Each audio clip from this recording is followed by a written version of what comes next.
Next, I want to talk about one of the benefits of quitting drinking, which was you'll make better choices. If you'd met me before I stopped drinking, you wouldn't have listened to a word I had to say. It wasn't that I didn't have anything to say. I'm half Irish, so I've always got something to say.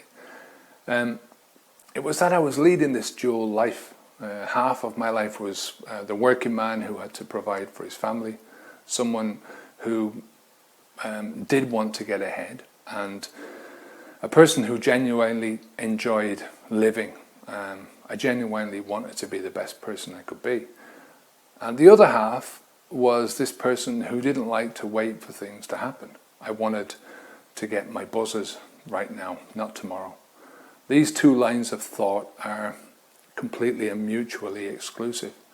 You cannot be the best person you can be if a part of you craves this daily instant gratification. This want it now side of you is going to drag everything else down to that level. It'll hold you back from all the rewarding possibilities that waiting, working and patience are eventually going to bring. There's a guy called Abraham Maslow. He's an American psychologist who's known for creating what is known as Maslow's hierarchy of needs. And this theory goes along the lines of your mental health is based around fulfilling a series of deep-seated needs, all culminating at the peak of what they call self-actualization. And self-actualization is, in Maslow's words, what a man can be, he must be.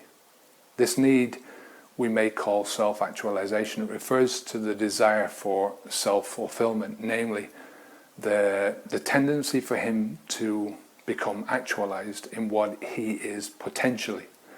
In short, a self-actualized person has realistic perceptions about themselves, about others, and just about the wider world around them.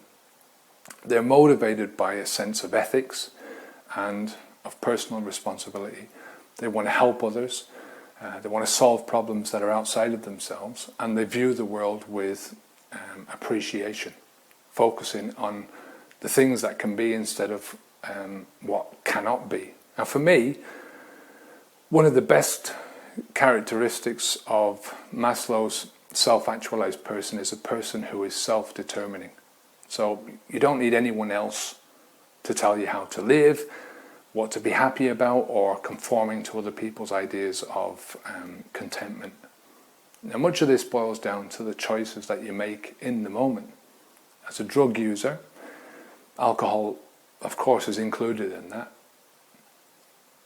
You can't make the best decisions while you were, one, thinking about using the drug, two, in the process of using the drug, or three, suffering through the inevitable consequences of using that drug. Now, I've made some pretty poor choices throughout my life as an alcohol user, most of my life.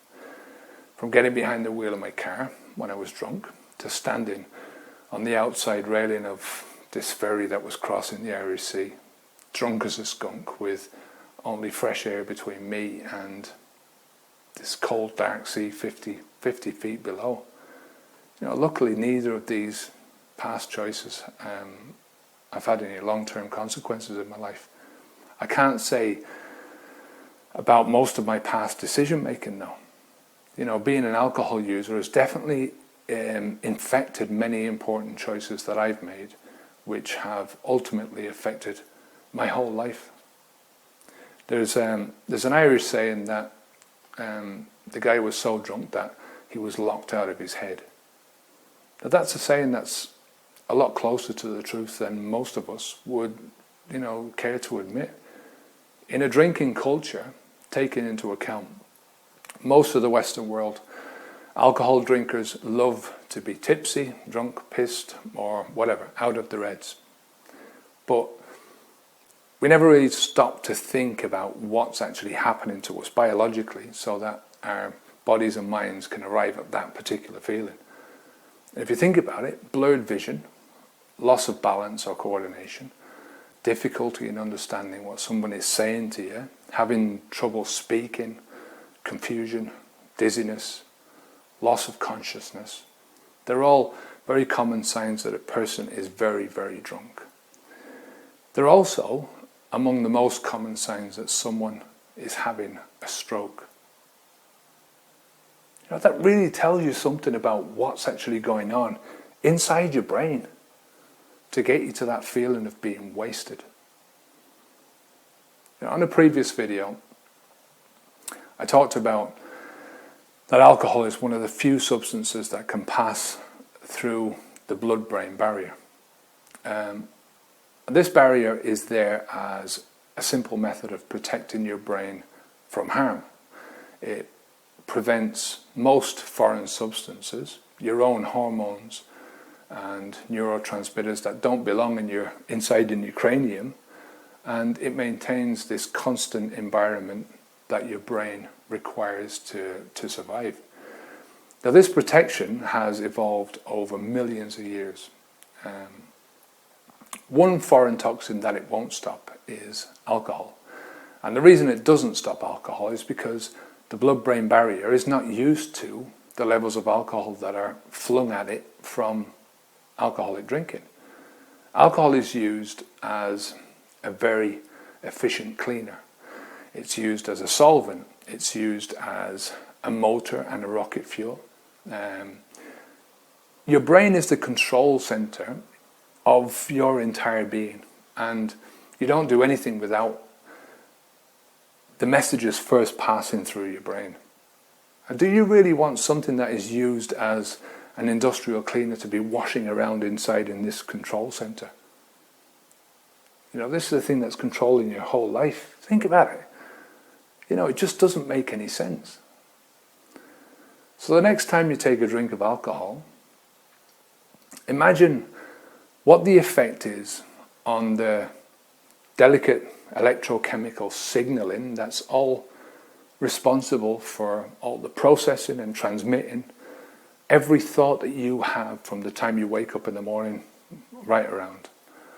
And we all have bad days, and we all make bad choices. That's just part of living and learning.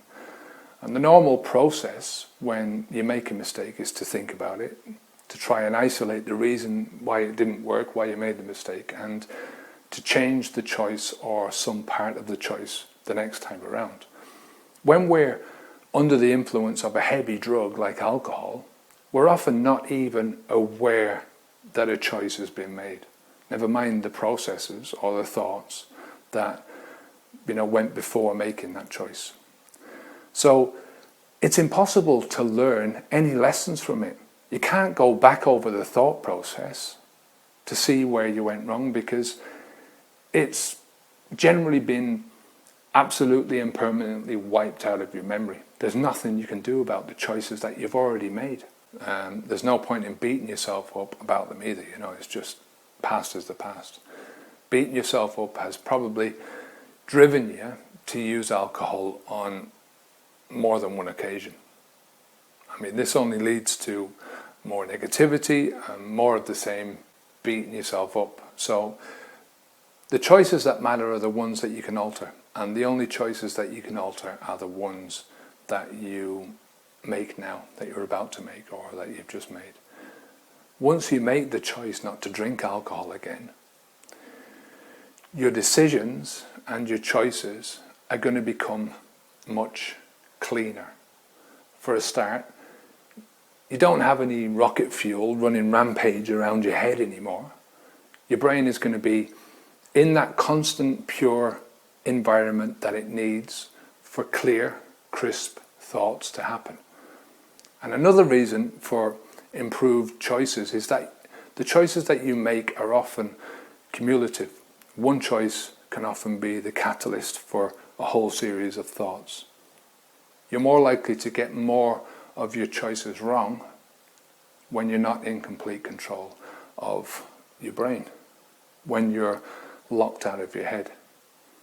You're more likely to make more bad decisions when your brain is bathed in something which is also used as a toxic solvent. When you stop drinking, your choices and your decisions are going to improve because you've better control over your thought processes. When you don't drink alcohol, the only chemicals that are going to be up here in your brain are the ones that are supposed to be there. Because you're not wasting your time drinking and recovering, drinking and recovering, you'll have more time to think things through, leading to better choices, which will in turn lead to more better choices. If you found anything of value in this video, if you got something out of the video, could you please take the time to subscribe, share or like using the buttons down below. This means a lot to making the content more widely available to other people who are having the same difficulties that you are having trouble finding the answers. If you've got any questions that you want to ask me on YouTube or here, you can ask me on YouTube. You can go over to Alcohol Mastery website, you can ask me on the Facebook page, or just send me an email to kevin@alcoholmastery.com. You can also find me on alcoholbooks.com. So thank you for watching. Until next time, I'm Kevin O'Hara for Alcohol Mastery. Onwards and upwards.